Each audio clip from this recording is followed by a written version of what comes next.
നമസ്കാരം എല്ലാ കൂട്ടുകാർക്കും മലയാളം ടെക്നോളജി ടിപ്സിലേക്ക് സ്വാഗതം. ഇന്നത്തെ വീഡിയോയിൽ ബ്ലോഗർ യൂസ് ചെയ്ത് എങ്ങനെ ഒരു വെബ്സൈറ്റ് ക്രിയേറ്റ് ചെയ്യാം എന്ന് നമുക്ക് നോക്കാം. ബ്ലോഗറിൽ ബ്ലോഗ് ക്രിയേറ്റ് ചെയ്യാനായി നമുക്ക് കോഡിങ്ങിൻ്റെയോ ഡൊമൈൻ്റെയോ ഹോസ്റ്റിങ്ങിൻ്റെയോ ആവശ്യമില്ല. ബ്ലോഗറിൽ ഇതെല്ലാം നമുക്ക് ഫ്രീ ആയി ലഭിക്കും.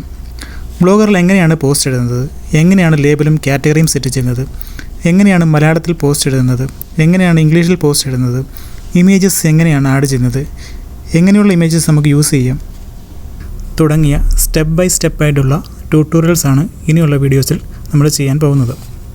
ആദ്യമായി നമുക്ക് നോക്കാം എങ്ങനെയാണ് ഒരു ബ്ലോഗ് ഉണ്ടാക്കുന്നത് എന്ന്. അതിനായി ആദ്യം നമ്മുടെ ജിമെയിൽ അക്കൗണ്ട് ഓപ്പൺ ചെയ്യുക. റൈറ്റ് സൈഡിലുള്ള ബോക്സിൽ ക്ലിക്ക് ചെയ്യുക. അവിടെ നമുക്ക് ഗൂഗിളിൻ്റെ ആപ്ലിക്കേഷൻസ് എല്ലാം കാണാൻ സാധിക്കും. നമ്മുടെ blogger.com ഓപ്പണായി.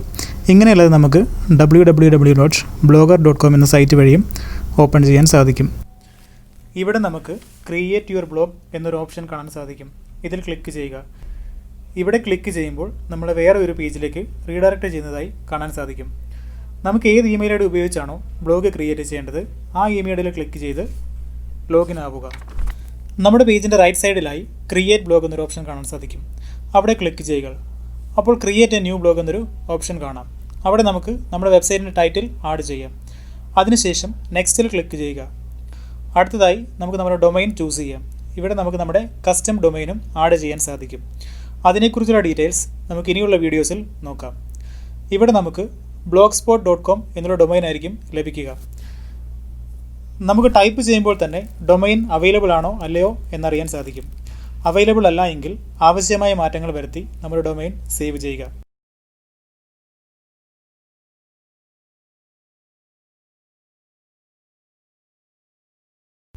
അങ്ങനെ നമ്മുടെ വെബ്സൈറ്റ് ക്രിയേറ്റ് ആയിരിക്കുകയാണ്. നമ്മുടെ വെബ്സൈറ്റ് എങ്ങനെയാണോ ഉള്ളത് എന്ന് നോക്കാം. അതിനായി മെനു ബാറിൽ ഏറ്റവും താഴെയായി വ്യൂ ബ്ലോഗ് എന്ന ഓപ്ഷനിൽ ക്ലിക്ക് ചെയ്യുക. ഇതാണ് നമ്മുടെ വെബ്സൈറ്റ്. ഇവിടെ നമ്മൾ പോസ്റ്റ് ഒന്നും ആഡ് ചെയ്തിട്ടില്ല.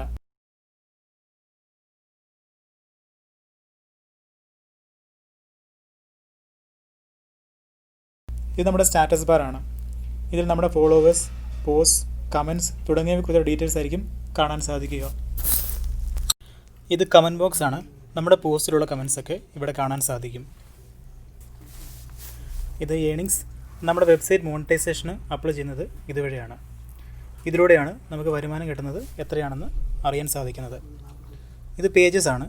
ഇതുവരെ നമ്മൾ പേജസ് ഒന്നും ക്രിയേറ്റ് ചെയ്തിട്ടില്ല. അടുത്തത് ലേഔട്ടാണ്.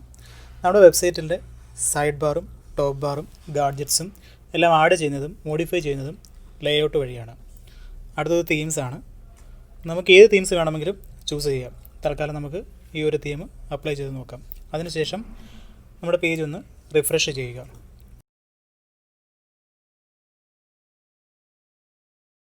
നമ്മുടെ തീം മാറിയതായി കാണാൻ സാധിക്കും.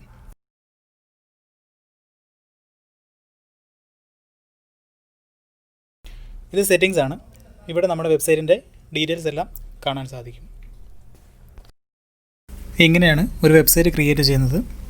നമ്മുടെ വെബ്സൈറ്റിൽ പോസ്റ്റ് എങ്ങനെയാണ് ആഡ് ചെയ്യുന്നത്, ലേബൽസ് എങ്ങനെയാണ് ആഡ് ചെയ്യുന്നത് തുടങ്ങിയുള്ള ഡീറ്റെയിൽസ് നമുക്ക് ഇനിയുള്ള വീഡിയോസിൽ കാണാം.